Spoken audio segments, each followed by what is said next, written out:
Dass sich hinter diesen Mauern der wohl größte Urbex-Traum vieler Lost Placer befindet, wissen wohl die wenigsten. Zu dieser Location wollen die meisten, doch die wenigsten nehmen eine solche Reise und ein so hohes Risiko, erwischt zu werden, auf sich. Herzlich willkommen zum großen Lost Place Portugal Finale. Die Geschichte dieses Milliardenpalastes geht bis ins 18. Jahrhundert zurück.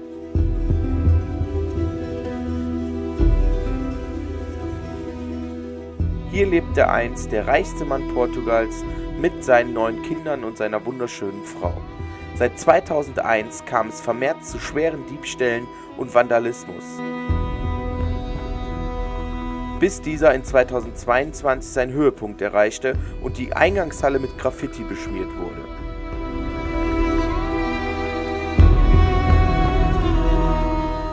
Seitdem ist der Palast sehr gut bewacht und es wird jedem dazu abgeraten, diesen zu betreten. Johanna und ich wollten nicht hören und mussten es dann am eigenen Leib spüren. Denn hier sind die Studentenräume.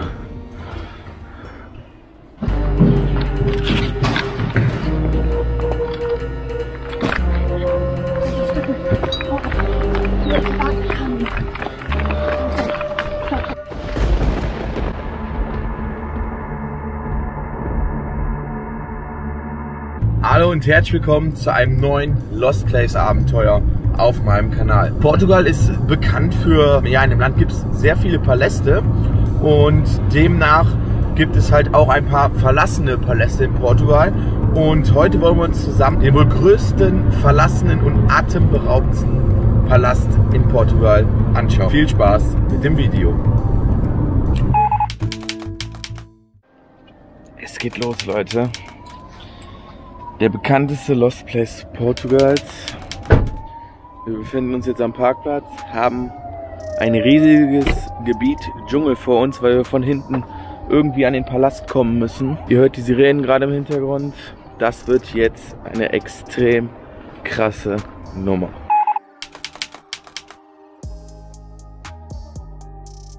Wir sind also jetzt auf dem Weg zur Rückseite vom Palast. Und ja, das Grundstück ist halt so riesig, dass im kompletten hinteren Teil riesiger Dschungel ist. Mit allen möglichen Pflanzen, Tieren etc.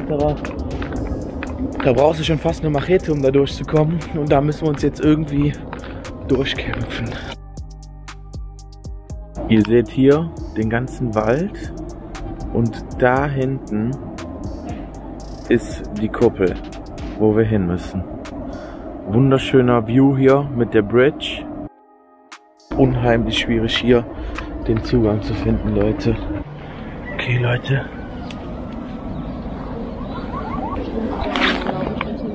Es geht los. Ey, ich rutsche hier schon komplett weg.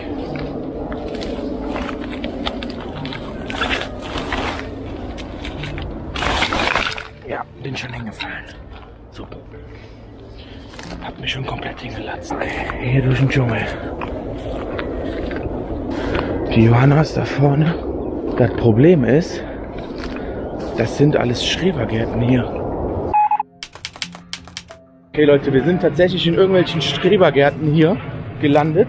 Und ich habe gerade gesehen, an der einen Ecke hinter der einen Hütte, da war alles voller Cannabis, Leute. Jetzt so schnell wie möglich hier weg, sonst denken die nachher noch, wir klauen denen hier ihr Cannabis, war. Ich glaube, in Portugal ist es mittlerweile erlaubt, Cannabis zu rauchen. Ich weiß aber nicht, ob es erlaubt ist, den auch hier selber anzubauen.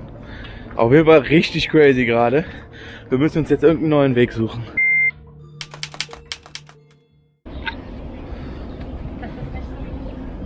Okay, wir sind jetzt hier durch den Dschungel gegangen, stehen jetzt hier von der Mauer und hier müssen wir jetzt wahrscheinlich drüber. Aber ist machbar. Okay. Ist hoch auf der anderen Seite.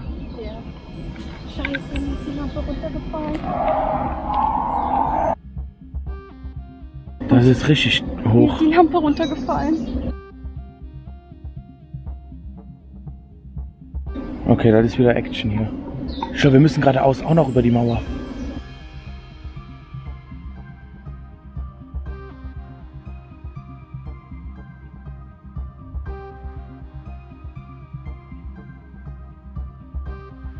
Ich glaube, ich muss an dir vorbei. Was bei den Portugiesen ziemlich asozial ist, die stecken immer Glas in die Mauern, Leute. Das macht das Ganze natürlich noch viel schwieriger. Okay, Leute, das ist wirklich viel zu hoch. Das können wir nicht machen. Das ist ja schon lebensgefährlich. Wir stehen jetzt hier unten an der Mauer.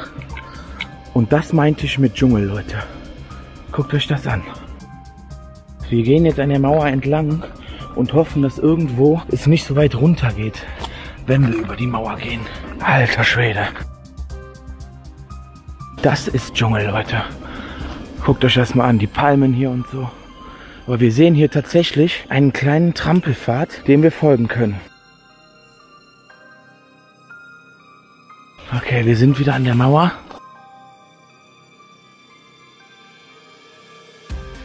Guckt euch das an, Leute. Alter Schwede. Das ist so heftig. Okay, da liegt eine blaue Tonne. Das könnte unser Weg sein.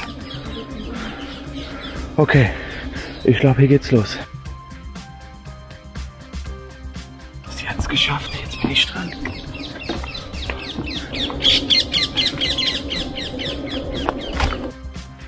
Okay, jetzt schnell. Da oben sind Wohnungen. Da kann man gesehen werden.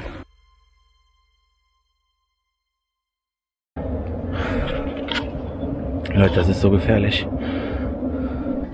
Ich habe Angst, dass ich hier jetzt wegrutsche, weil das so rutschig ist hier.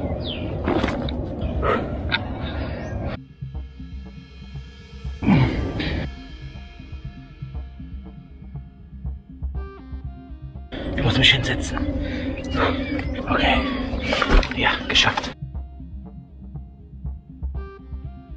Die Gebäude hier sind auch alle verlassen. Die interessieren uns aber jetzt weniger. Hoffentlich sieht uns keiner. Da hinten auf dem Balkon. Ich bin gerade auch schon voll in die Brennnesseln getreten. Da ist die alte Pforte. Das ist der Palast. Und das ist hier der parkähnliche Garten. Das ist wirklich wie ein Park. Und guckt euch mal hier diese Glaskuppeln an. Die Türe zum ersten Gewächshaus ist offen. Jetzt müssen wir nur noch beten, dass die Türe dahinter auch offen ist. Guckt euch das an. Und Hauptziel der Erkundung ist diese Kuppel da hinten.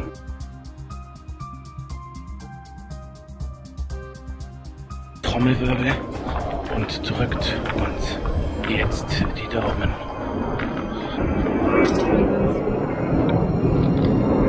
Ist zu. Scheiße, ist tatsächlich zu. Die Tür müsste eigentlich aufstehen. Das ist scheiße. Das ist richtig scheiße. Jetzt müssen wir hoffen, dass irgendwo ein neuer Zugang ist. Alles verschlossen, Leute. Auch zu.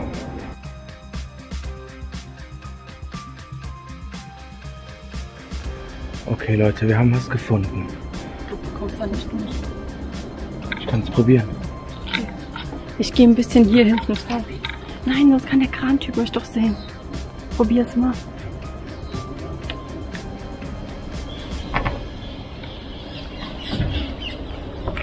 Oh mein Gott. Weiß ich nicht.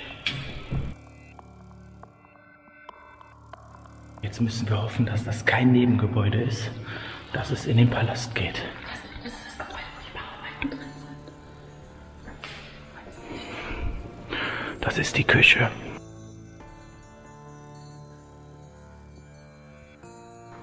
Okay, hier ist eine Türe. Krass, okay. Hier ist der Zugang. Ich glaube, hier geht's in den Palast. Das muss es sein.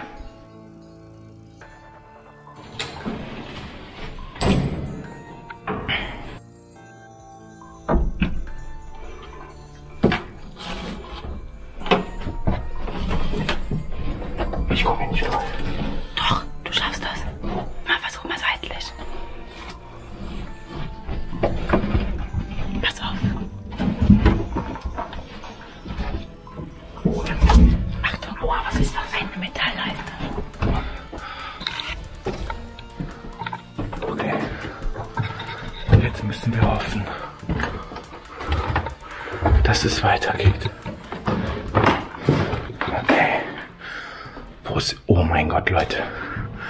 Wir sind im Palast. Guckt euch das an. Wir müssen jetzt hier versuchen, alles schön auszuleuchten. Und das ist ein Meisterwerk an Deckenmalerei. Die Engel hier wunderschön. Und die ganzen Verzierungen hier an der Wand. Das ist unfassbar, Leute. Wow. Und das hier ist der Hauptgang, der die Gebäude verbindet miteinander.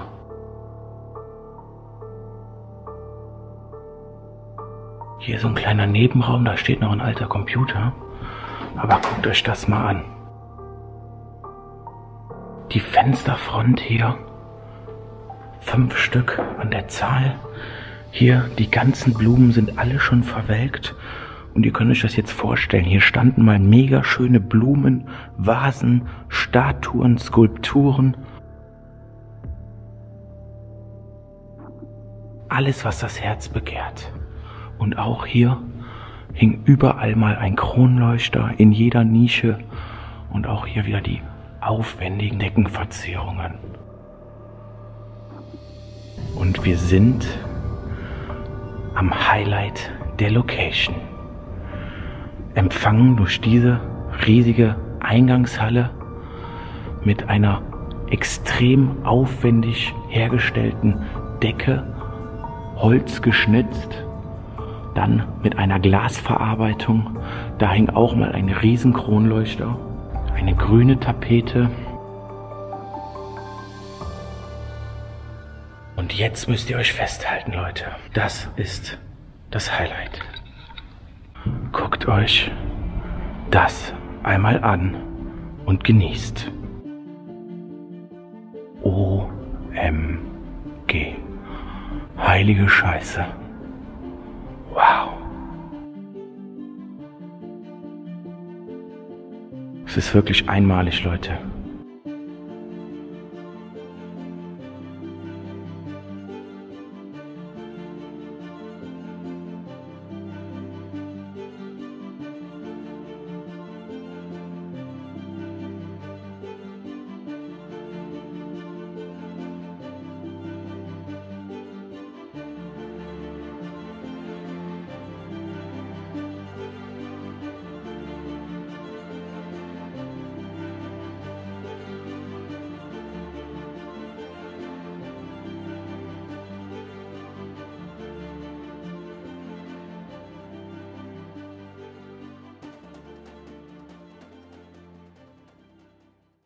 So, und hier seht ihr den Schandfleck der Location. Also Mitte 2022 gab es extrem schlechte News zu diesem Spot.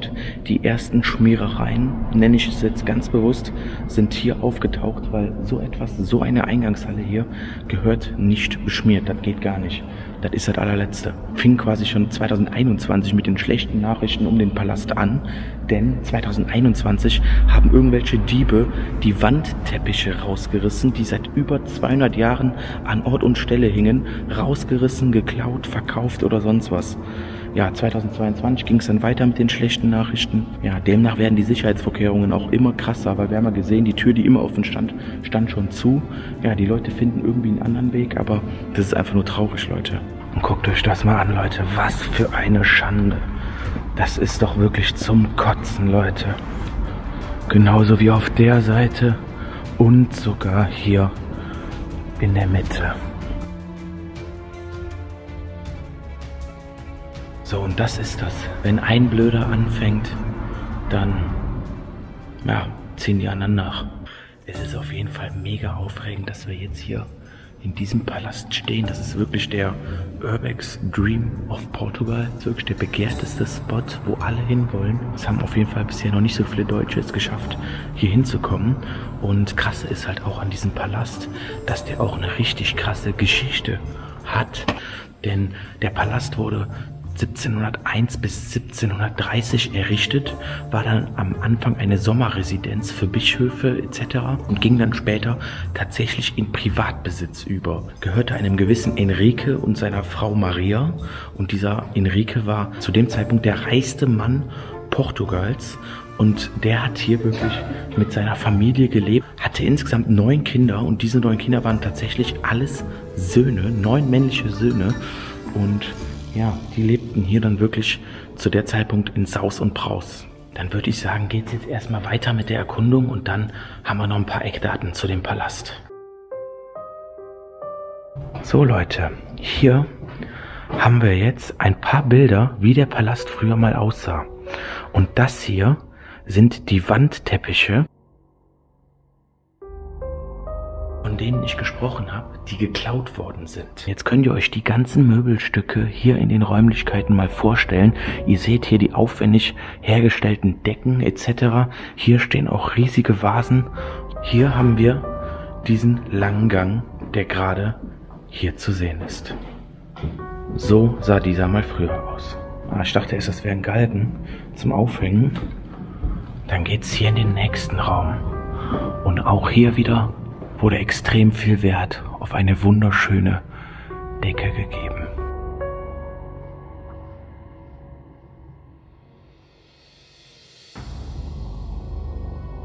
Überall sind die Engel an der Decke. Ihr müsst euch jetzt wieder vorstellen, dass hier ein riesen Kronleuchter hing. Hier schlummert noch ein bisschen alte Technik.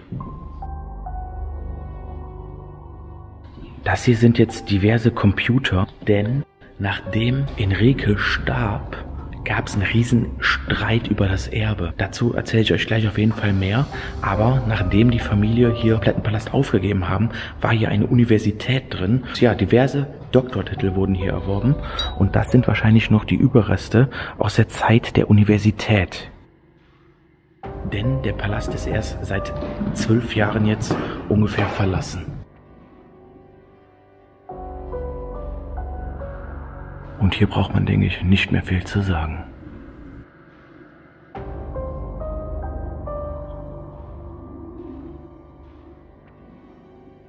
Jeder Raum wurde hier wieder frisch zugemacht. Die Regierung gibt sich jetzt mittlerweile echt Mühe, dass der Palast verschlossen bleibt, aber leider gibt es noch keine Nachnutzung für diesen. Weiter geht's mit der Erkundung.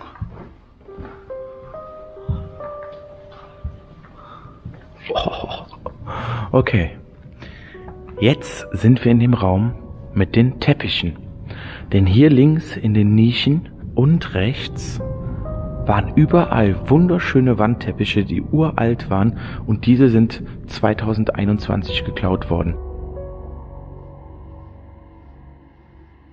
Dann sehen wir hier, dass der komplette Palast auch extrem von Schimmel befallen ist. Das heißt, ja, baufällig ist er allemal, und ja, das ist einfach nur ein wahrer Schatz, der hier vergammelt.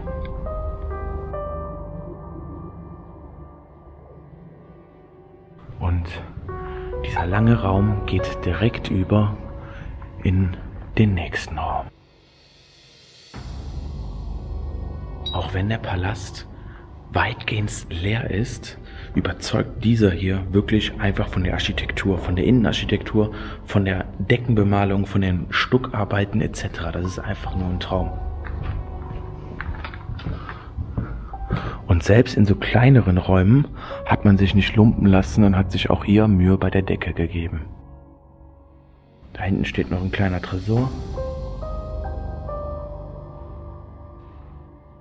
Und es geht direkt weiter hier, Leute. Also das hört wirklich nicht auf.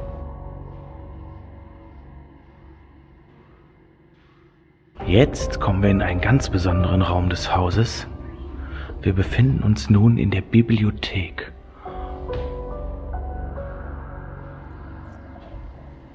Und hier hat man sich ja auch nochmal besonders Mühe gegeben mit der Decke, denn hier befinden sich auch noch so kleine Bilder überall. Da vorne ist ein Schloss. Hier ein kleines Häuschen. Und hier wieder ein weiterer Palast. Und ich denke, dass das damals die Bibliothek von Enrique war und auch noch die Bibliothek der Studenten dann damals war. Und ein paar Bücher wurden hier tatsächlich auch noch zurückgelassen. Und man sieht halt auch hier die ganzen Leitungen, die zurückgelassen worden sind. Hier stand dann wahrscheinlich mein Tisch in der Mitte, wo die Studenten dann gelernt haben.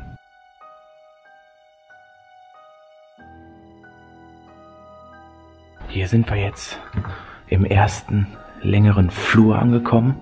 Auch hier mega aufwendig alles gebaut. Wunderschöne Treppen.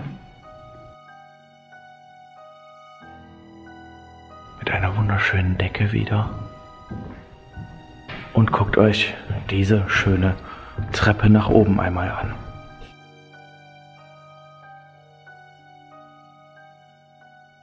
Hier ist sogar überall Glas in der Decke.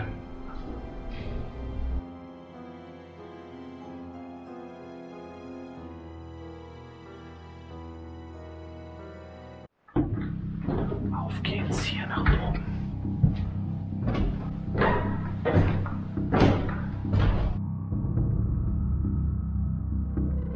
Okay. Krass. Wir sehen, die haben sich richtig Mühe gegeben. Hier sind die Fenster drunter, die wir gerade gesehen haben.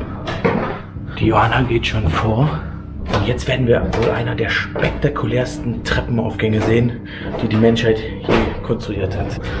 Okay, wir befinden uns jetzt hier in dem Glasvorbau.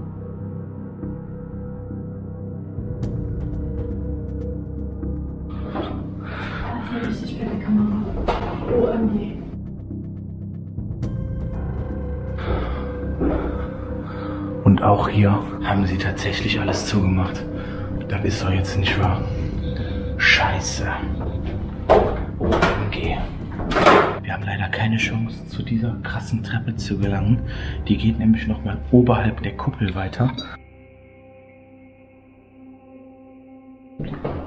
Ja, was ist passiert, nachdem Enrique gestorben ist? Nachdem Enrique gestorben ist, ist seine Frau Maria in die Kirche gegangen, beziehungsweise ins Kloster, weil ja, die konnte alleine wirklich nichts anfangen mit dem ganzen Erben hier. Irgendwann verstarb auch Maria und die Enkelkinder und Söhne haben sich dann wirklich um das Erbe gestritten, wurden sich nicht einig und demnach haben sie sich dann entschieden, eine Auktion zu starten. Und das war wirklich zu dem Zeitpunkt die größte Auktion Portugals mit 2.500 Objekten, und Antiquitätenhändler aus der ganzen Welt kamen wirklich nach hier zu diesem Palast, um an dieser Auktion teilzunehmen. Die portugiesische Regierung hat sich dann quasi ein Recht rausgenommen, vorab schon die besonderen Gegenstände zu ersteigern, die quasi für die portugiesische Geschichte relevant waren, und haben wirklich Objekte im Wert von 3 Millionen Euro vor Start der Versteigerung hier direkt erworben.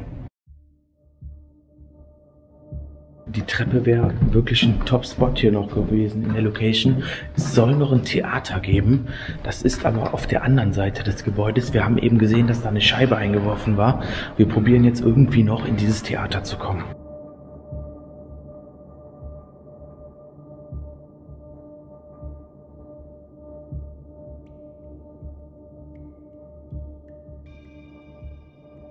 Da vorne ist das offene Fenster. Mit Glück kommen wir von da ins Theater.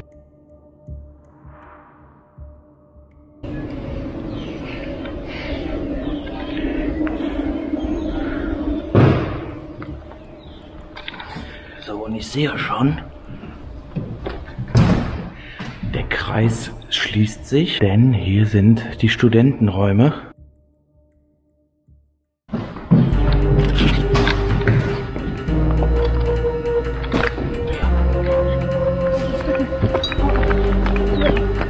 Wer?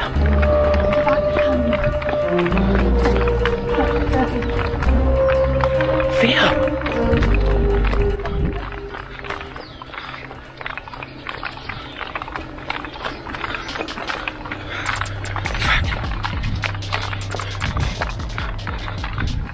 Hier links.